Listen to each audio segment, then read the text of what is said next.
Need to translate your Canva designs? Here's how to access the translation feature, perfect for multilingual projects.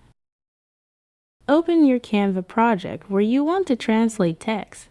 Navigate to the Apps tab in the left sidebar. This is where you'll find all of Canva's additional tools.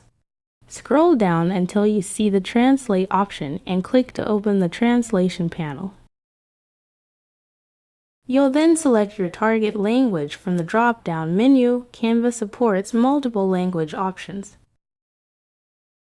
Highlight the text elements you want to translate on your current page. After setting your preferences, simply click the Translate button to convert your text. This is currently a pro feature, as I'm using the free version. I can't demonstrate the full translation process, but these are the steps to access it. If you found this video helpful, please give this video a thumbs up and subscribe for more Canva tutorials. Thanks for watching.